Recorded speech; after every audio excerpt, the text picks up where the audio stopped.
Parte de los cuidados del riñón es, por supuesto, controlar tu azúcar, controlar la presión arterial, pero también evitar medicamentos nefrotóxicos, medicamentos que están perjudicando a tu riñón y que a largo plazo está bien documentado y comprobado que causan insuficiencia renal crónica. Y es lo que vamos a ver en este video. ¿Cuáles son estos medicamentos de uso común, excluyendo aquellos medicamentos, por ejemplo, de quimioterapia, medicamentos para el VIH, que sí se usan en esos contextos, pero no es lo más frecuente? Lo más frecuente es encontrar una persona con problemas de diabetes, presión alta, problemas de colesterol y que además, porque así funciona el sistema médico, estén tomando una gran serie de medicamentos sin siquiera notar o que se les advierta a la persona que los va a tomar que pueden causar daño renal a largo plazo, y eso hace que se abuse en su consumo o bien no se tenga ningún plan para revertir esas condiciones y poder dejar de tomar estos medicamentos. Yo soy el doctor Antonio Cota, soy médico internista y te voy a compartir lo que yo he observado con mayor frecuencia, que causa daño en los riñones y que a veces es el mismo medicamento y que en algunas circunstancias hay que eliminarlo o bien cambiarlo por otro con menor nefrotoxicidad si es posible. Y hablamos de los nefrotóxicos. Nefrotóxico, entendamos, es un medicamento, aunque también puede ser un alimento, sustancia o suplemento que causa daño en los riñones. El problema es que la insuficiencia renal está al tope. La gente que usa diálisis, ya sea peritoneal, que va en el abdomen, o bien alguna forma de hemodiálisis, son muchísimas y la gran mayoría, lamentablemente, son de causas prevenibles o problemas reversibles y que no se está atendiendo esa situación.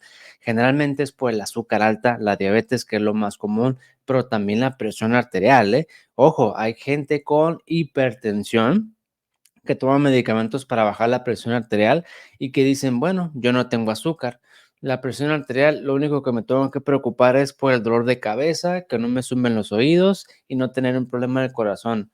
Error, la presión arterial también causa insuficiencia renal, causa que la gente requiera diálisis a largo plazo, entre otras complicaciones. Es lo más común.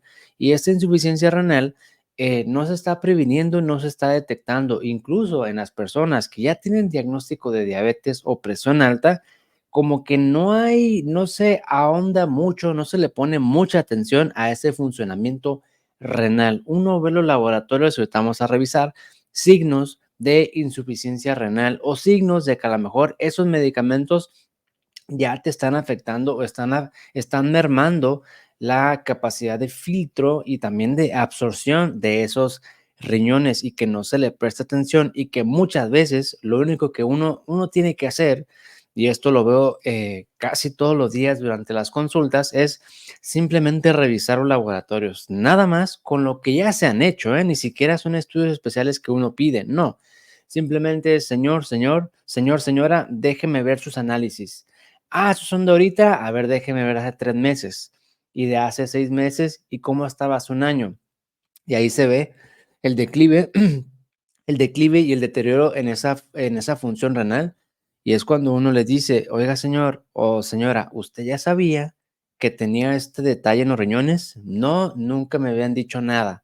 "¿Usted ya sabía que estaba orinando proteínas?". "No, nunca me habían dicho nada". O sea, no se le está prestando atención. Y la importancia es que, además de poder bajar el azúcar y presión para cuidar de sus riñones, podemos hacer más todavía. Hay una gran serie de factores que uno puede realizar.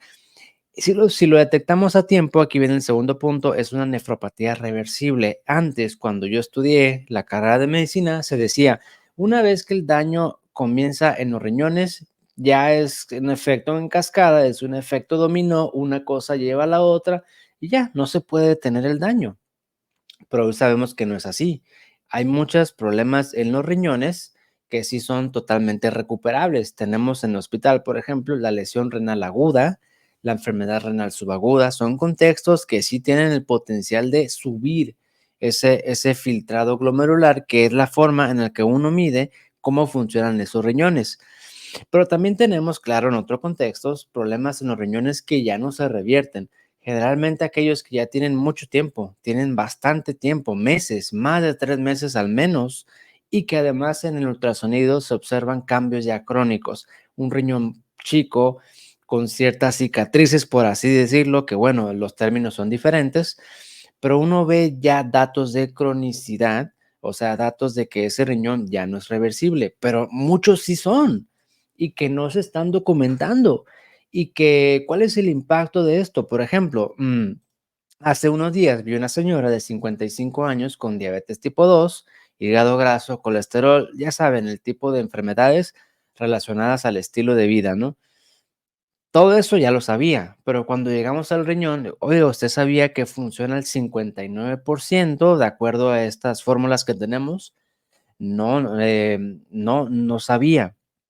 ¿Qué hay que hacer? Esto, revertir la resistencia, revertir la diabetes, ir quitando medicamento, esto no me lo tome, esto lo cambiamos por esto, ajustes en los suplementos, quite todo lo demás y vamos viendo. Y a los 3 meses de 55%, 59 más o menos tenía de funcionamiento, le sube a 75. Ya es un montón, es bastante, ya está cerca, casi dentro de rango normal, ¿no? ¿Qué tanto es la diferencia? Bueno, de 59 a 70, a lo mejor uno podrá decir: "No, pues no es mucho, ¿no? Pues es casi lo mismo". Son 2 cosas bien importantes. Uno, se bloquea o se impide que siga bajando, porque, ¿qué tal si ese riñón, viendo el historial, para eso nos sirve, vemos que año con año está perdiendo 10% de funcionamiento renal? Si tiene ya 59 en este momento, pues en 5 años va a perder 50% y le va a quedar únicamente el 9%. En 5 años va a estar en diálisis. Sí tiene gran impacto, pero ¿qué tal si es 59? Uno, lo subimos a 70 para empezar, que recupere funcionamiento. Y dos, ese declive lo hacemos más lento, que sea de 2% al año, 3% al año, que es más o menos lo asociado, atribuido al envejecimiento. 3% al año, con 70% de funcionamiento renal, le dura fácil, hasta 20 años, ¿no? 20 años por 3 son 60%. Ese es el impacto. Le brindas la posibilidad de sacarle la vuelta a la diálisis, si lo detectas a tiempo, y además se lo haces saber a la persona. Si la persona que tenemos delante, como médicos, le decimos, ya tiene problemas en los riñones, va a tomar más cartas en el asunto la gran mayoría de las veces, porque hay gente que ni así, ¿verdad? Claro, pero al darle más seriedad a esa situación, hace que haya un mejor apego al tratamiento. Esa es la importancia. Y por último, es iatrogénico.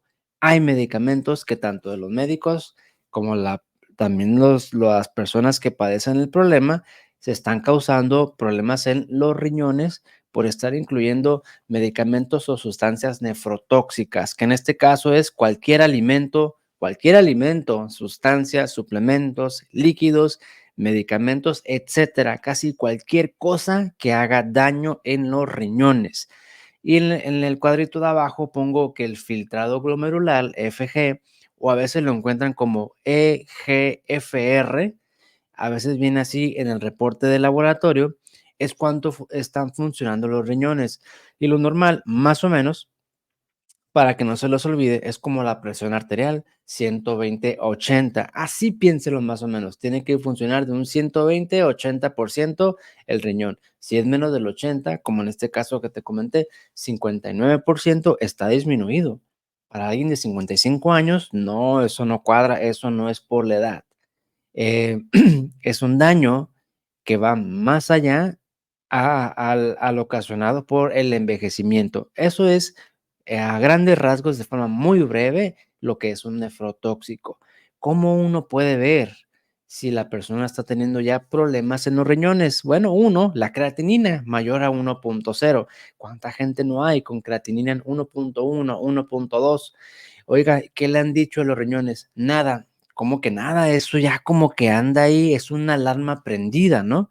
Y a partir de ahí uno tiene que calcular cuánto funcionan los riñones y el contexto de la persona. Por eso pongo como muy importante la valoración médica. porque a veces estos laboratorios pueden estar influenciados por otros factores sin que necesariamente implique daño en los riñones.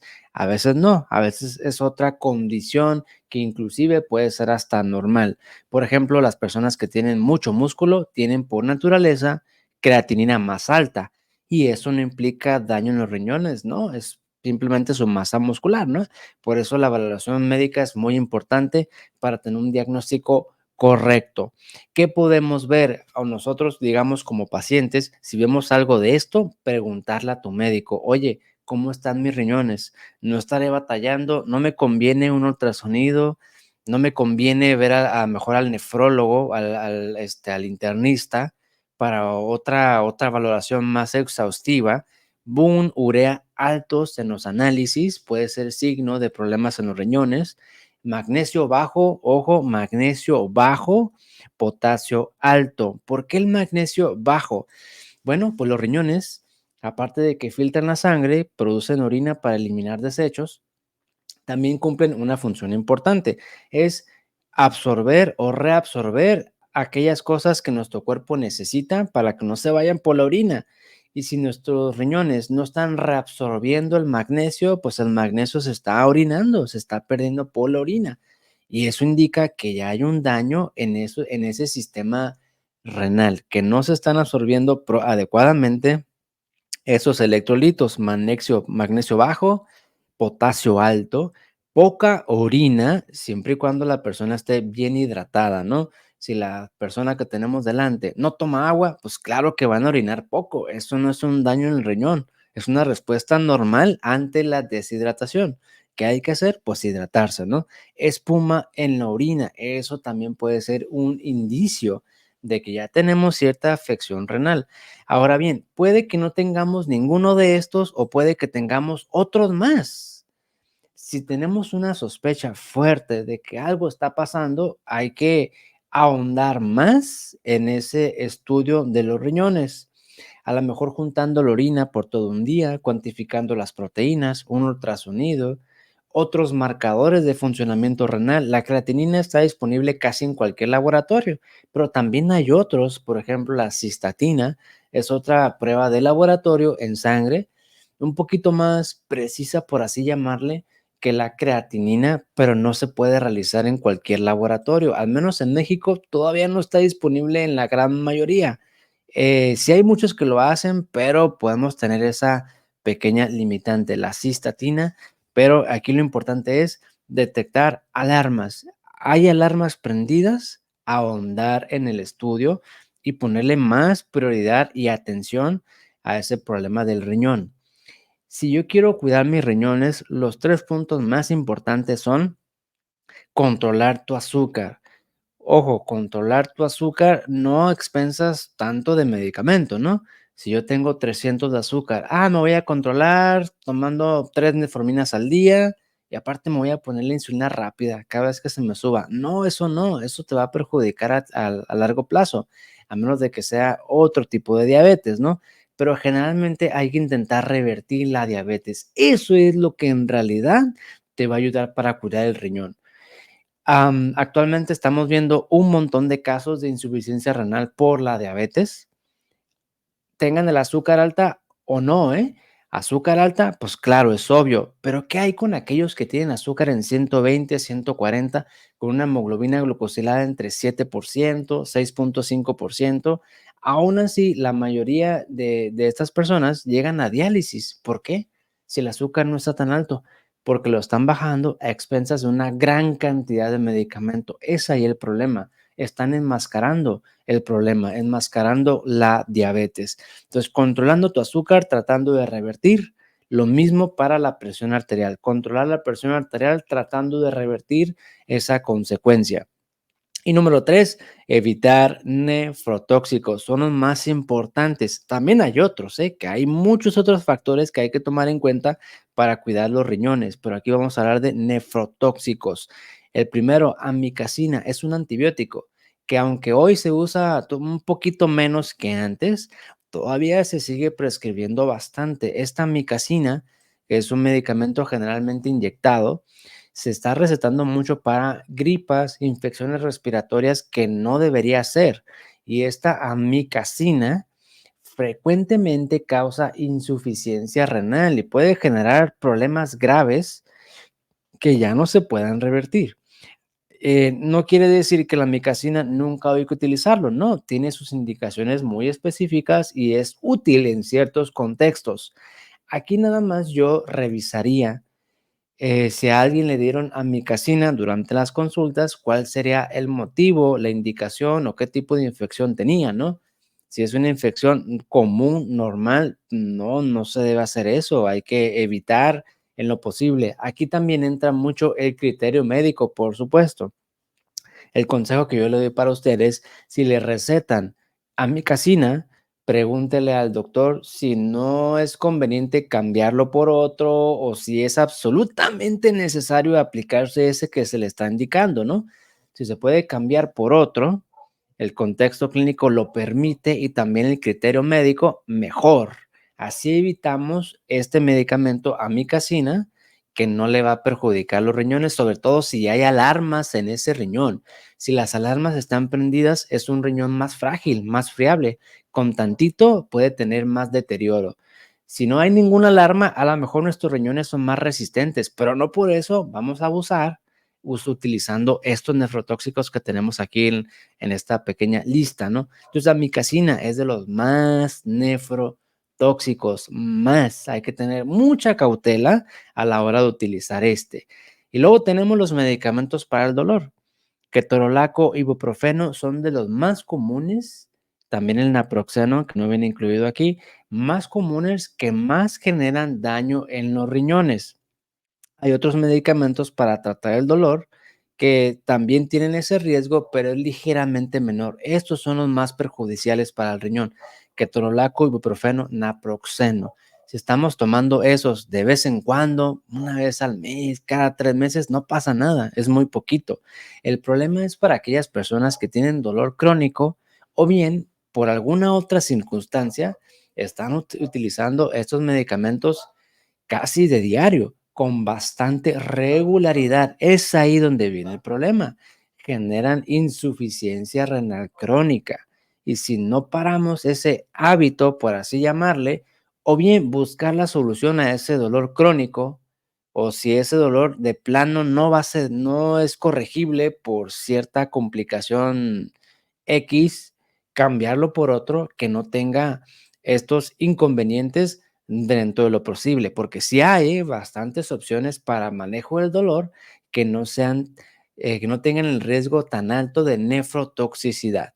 Tenemos los famosos IECAS. IECAS vienen siendo, por ejemplo, captopril, captopril, enalapril, lisinopril, perindopril, todos esos medicamentos que terminan en pril prácticamente son esos.